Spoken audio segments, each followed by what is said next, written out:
Wrestling industry के अंदर आज के टाइम पर बहुत सारे ऐसे कंपनीज है जिनके फैंस यहाँ पर फॉलो करते गए और गाइज मेनली यहाँ पर world wide wrestling fans world wrestling entertainment यानी WWE को फॉलो करते गए। बट गाइज 2019 में AEW कंपनी के फाउंडेशन के बाद अब काफी सारे AEW के भी फैंस बन चुके गए। बट गाइज आज इस वीडियो के अंदर मैं आप लोग को फाइनली बताने वाला हूँ कि रेसलिंग इंडस्ट्री के अंदर आज के टाइम के ऊपर दुनिया की 7 सबसे बड़ी रेसलिंग कंपनी कौन है और ये सातों बड़ी रेसलिंग कंपनी एक साल के अंदर कितना रेवेन्यू करती गए। तो गाइज इसीलिए अगर आपको जानना है कि दुनिया की 7 सबसे बड़ी रेसलिंग कंपनी कौन है और इनका ईयरली रेवेन्यू कितना होता है, तो आप लोग इस वीडियो को एंड तक जरूर देखना, क्योंकि गाइज इस वीडियो के अंदर हम यहाँ पर दुनिया के 7 सबसे बड़े रेसलिंग कंपनी के ईयरली रेवेन्यू के साथ साथ उनके रेसलिंग शो और ईयरली इवेंट को लेकर बात करेंगे। और इस वीडियो के अंदर आपको वो डिटेल मिलने वाली है जो शायद यूट्यूब के ऊपर आपने इससे पहले देखी होगी।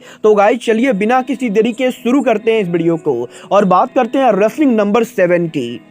गाइज नंबर 7 पर जो रेसलिंग कंपनी आज के टाइम पर सबसे ज्यादा रेवेन्यू करती गए वो कंपनी एक वुमन रेसलिंग कंपनी गए, जो कि अमेरिकन वुमन रेसलिंग कंपनी ना होगी बल्कि जापानीज वुमन रेसलिंग कंपनी गए। गाइज जापान में वुमेन रेसलिंग और मेल रेसलिंग बिल्कुल ही अलग अलग होती गए और जापान के अंदर जो रेसलिंग कंपनी वुमन रेसलिंग के लिए सबसे ज्यादा पॉपुलर है उस रेसलिंग का नाम स्टारडम रेसलिंग है। और गाइज यहाँ पर स्टारडम रेसलिंग जापान में एक साल के अंदर करीबन 12 पेपर व्यू करती गए। तो गाइज वहीं स्टारडम रेसलिंग जापान में एक साल के अंदर करीबन 40 से 42 रेसलिंग शो करती गए। और गाइज इसके साथ साथ स्टारडम रेसलिंग जापान के अंदर काफी सारे मीट एंड ग्रीट और मर्चेंडाइज को मिला के एक साल के अंदर करीबन $10 मिलियन का रेवेन्यू करती गए, जो कि दुनिया के और किसी भी वुमेन रेसलिंग कंपनी के मुकाबले सबसे ज्यादा है। और गाइज आज के टाइम पर नंबर 7 रैंक के ऊपर स्टारडम रेसलिंग एक साल पर $10 मिलियन का रेवेन्यू कर रही गए। बट गाइज स्टारडम रेसलिंग के बाद जो रेसलिंग यहाँ पर नंबर 6 पे सबसे ज्यादा रेवेन्यू करती गए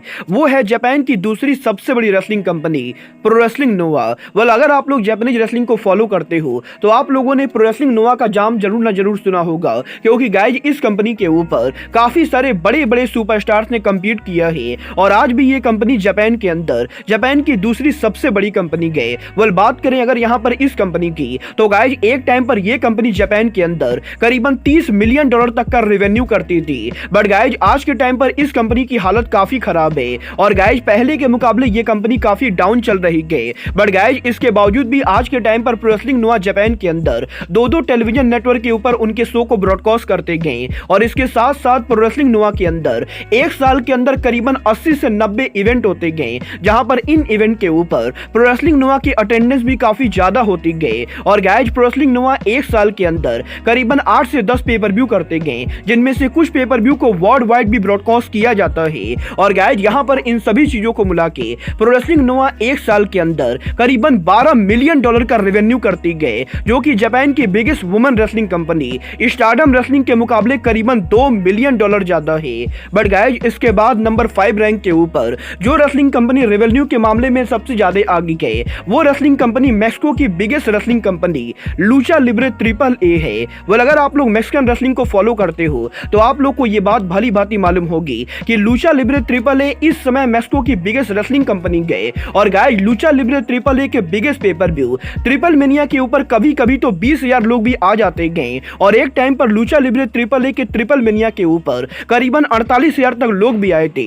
बट गाइस पहले के मुकाबले ये कंपनी भी आज के टाइम पर थोड़ी बहुत डाउन चल रही गए। बट गाइस इस कंपनी के डाउन होने के बाद भी ये कंपनी मैक्सिको के अंदर काफी ज्यादा पॉपुलर है। और गाइस इस कंपनी के ऊपर यहाँ पर ये दो टीवी नेटवर्क के अपने शो को ब्रॉडकास्ट करते गए और इसके साथ साथ ये कंपनी मल्टीपल पेपर व्यू के साथ साथ वीकली बेसिस पर उनके टेलीविजन शो को ब्रॉडकास्ट करती गए। और आज के टाइम पर एक साल के अंदर लूचा लिब्रे ट्रिपल ए करीबन 60 से 70 इवेंट प्रोड्यूस करती गए, जिन इवेंट को मिला के लूचा लिब्रे ट्रिपल ए यहाँ पर एक साल के अंदर आज के टाइम पर करीबन $20.4 मिलियन का रेवेन्यू करती गए, जो कि प्रो रेसलिंग नोवा से मात्र $0.4 मिलियन ज्यादा गए। और इसीलिए लूचा लिब्रे ट्रिपल ए आज के टाइम पर दुनिया की 5वीं सबसे बड़ी कंपनी गए। बट गाइज इसके बाद नंबर 4 रैंक के ऊपर जो कंपनी दुनिया की सबसे बड़ी कंपनी गए वो कंपनी एक टाइम पर WWE की बिगेस्ट राइवल हुआ करती थी। गाइज मैं बात कर रहा हूं इंपैक्ट रेसलिंग AKA TNA की।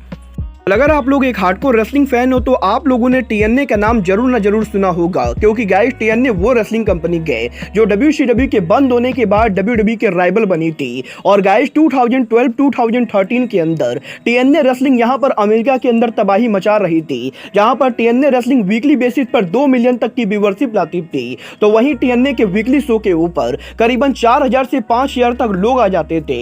बट गाइस आज के टाइम पर टीएनए रेसलिंग जब इंपैक्ट बन चुकी गए तो गाइस ये कंपनी इस समय काफी ज्यादा डाउन हो चुकी है। बट गाइस इस कंपनी के डाउन होने के बाद भी आज भी टीएनए रेसलिंग एक साल के अंदर करीबन 30 इवेंट को प्रोड्यूस करती गए और करीबन 30 से 40 इवेंट को प्रोड्यूस करके टीएनए रेसलिंग यहां पर अच्छा खासा क्राउड लाती गए। बट गाइस टीएनए रेसलिंग का जो मेन रेवेन्यू होता है वो रेवेन्यू यहां पर क्राउड से ना होके बल्कि टीएनए रेसलिंग के यूट्यूब चैनल के साथ साथ टीएनए रेसलिंग के मीट एंड ग्रीट और मर्चेंडाइज सेल के जरिए होता है।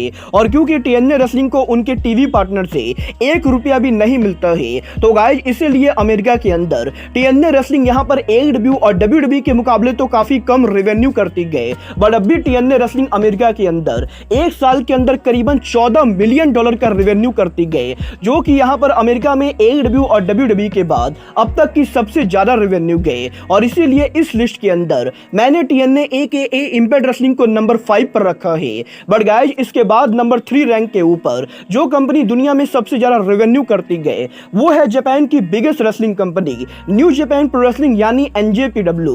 वेल यहां पर अगर आप लोग हार्डकोर रेसलिंग फैन हो तो आप लोग को ये बात भली भांति मालूम होगी कि एडब्ल्यू कंपनी के फाउंडेशन से पहले एनजेपीडब्ल्यू डब्ल्यूडब्ल्यू के बाहर बिगेस्ट कंपनी थी। और गाइस पिछले काफी सालों से जापानीज रेसलिंग के अंदर एनजेपीडब्ल्यू लगातार डोमिनेट करती आ रही गई, चाहे एनजेपीडब्ल्यू का हर साल टोक्यो डोम को सोल्ड आउट करना हो या फिर एनजेपीडब्ल्यू के एक साल के 12 पेपर व्यू के ऊपर वर्ल्ड वाइड ऑडियंस के जापान में आकर शो देखना हो। एनजेपीडब्ल्यू हर महीने में जापानीज रेसलिंग की बिगेस्ट कंपनी गए। और क्योंकि एनजेपीडब्ल्यू डब्ल्यूडब्ल्यू के बाहर आज के टाइम पर ईयरली बेसिस पर सबसे ज्यादा रेसलिंग शो कराती गए, तो गाइस इसीलिए एनजेपीडब्ल्यू का मेन रेवेन्यू एनजेपीडब्ल्यू के लाइव अटेंडेंस के जरिए होता है। क्योंकि गाइस एनजेपीडब्ल्यू जापान में जिस टीवी पर देती गए उस टीवी से एनजेपीडब्ल्यू को कोई खास पैसे नहीं मिलते गए। बट गाइस क्योंकि एनजेपीडब्ल्यू एक साल के अंदर काफी सारे टूर्नामेंट और करीबन 12 से 15 पे पर व्यू कराती गए, तो गाइस इसीलिए एनजेपीडब्ल्यू एक साल के अंदर करीबन 180 इवेंट तक करा देती गए।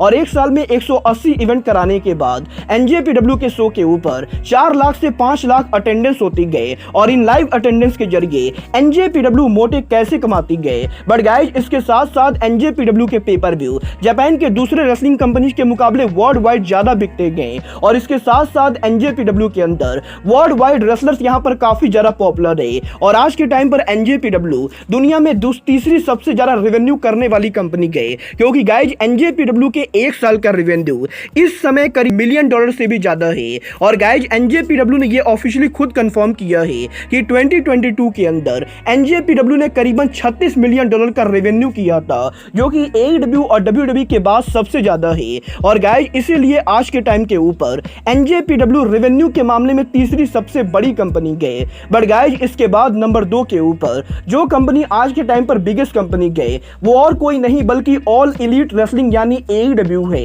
वेल ये बात तो हम सभी लोग मानेंगे। 2019 में एईडब्ल्यू कंपनी के खुलने के बाद एईडब्ल्यू डब्ल्यूसीडब्ल्यू के बाद पहली बार डब्ल्यूडब्ल्यू के लिजिट कंपटीशन बनी गए। और करीबन 20 सालों के अंदर डब्ल्यूडब्ल्यू को पहली बार उनके टक्कर का आदमी मिला है, क्योंकि गाइस एईडब्ल्यू के ओनर टोनी खान एक बिलियनियर रहे। और गाइस टोनी खान के बिलियनियर होने की वजह से टोनी खान ने इस कंपनी में काफी सारे पैसे इन्वेस्ट किए हैं। और क्योंकि टोनी खान ने काफी सारे पैसे इन्वेस्ट किए हैं तो टोनी खान डेफिनेटली काफी सारे पैसे ओन भी करते गए, क्योंकि गाइस एईडब्ल्यू के टीवी डील के द्वारा टोनी खान के 3 टेलीविजन शो के लिए टोनी खान को करीबन 80 मिलियन से 90 मिलियन तक टीवी डील से मिलता है। जहां पर एईडब्ल्यू के डायनामाइट शो के जरिए टोनी खान को हर साल $45 मिलियन मिलता है, तो वहीं एईडब्ल्यू के रैम्पेज शो के लिए टोनी खान को करीबन $10 मिलियन मिलता है। और एईडब्ल्यू के brand new television show collision show के लिए टोनी खान को कम से कम $25 मिलियन मिलता है। और एईडब्ल्यू के इन टीवी डील के रेवेन्यू के द्वारा एईडब्ल्यू कंपनी एक साल के अंदर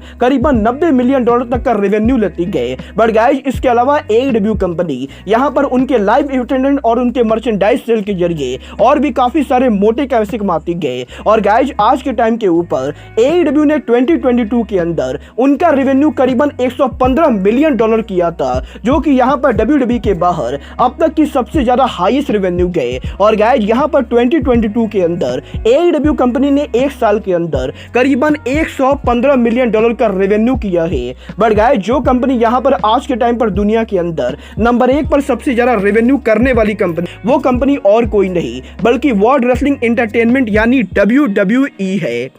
well, इस बात में कोई भी शक नहीं है कि WWE दुनिया में सबसे ज्यादा पॉपुलर रेसलिंग कंपनी है। और दुनिया के किसी भी कोने में जाके अगर आप लोग रेसलिंग का नाम लोगे तो गाइस फैंस के मुंह में पहला नाम WWE का नाम आता है। क्योंकि गाइस दुनिया के अंदर काफी सारे लोगों को तो ये लगता है कि WWE दुनिया की इकलौती रेसलिंग कंपनी है। और क्योंकि ये कंपनी लगभग दुनिया की हर कंट्री में ब्रॉडकास्ट होती है तो guys world wide TV deal के जरिए WWE हर साल मिलियन डॉलर में रेवेन्यू करती है। बट इसके साथ साथ WWE अमेरिका में लाइव के जरिए काफी सारा मोटा रेवेन्यू करती गए। और इसके साथ साथ WWE के रेसलर कंपनी के बाहर अगर कोई भी काम करते गए तो WWE रेसलर से भी मोटे पैसे कमाती गए। और गाइस यहां पर इन सभी चीजों को मिला के WWE आज के टाइम के ऊपर एक साल के अंदर करीबन 1.3 बिलियन डॉलर का रेवेन्यू करती गए, जो कि दुनिया के और किसी भी कंपनी के मुकाबले सबसे ज्यादा है। और गाइस जहां 2021 के अंदर WWE ने सिर्फ 1 बिलियन डॉलर का रेवेन्यू किया तो गाइस वहीं 2022 के अंदर WWE का रेवेन्यू करीबन 1.3 बिलियन डॉलर था, जो कि ऑर्गुबली बहुत ही ज्यादा है। और गाइस इसीलिए रेसलिंग इंडस्ट्री के अंदर कोई भी कंपनी आए और कोई भी कंपनी जाए, WWE की बराबरी तो कोई नहीं कर सकता है। और रेसलिंग इंडस्ट्री के अंदर हर मामले में WWE कंपनी आज भी दुनिया की नंबर 1 कंपनी है। वेल गाइस आपको क्या लगता है इन 7 रेसलिंग कंपनीज के अलावा दुनिया की और कौन सी बड़ी कंपनी है जो यहाँ पर 5 मिलियन से ज्यादा के रेवेन्यू करती होंगी? आप लोग मुझे कमेंट करके बताइए।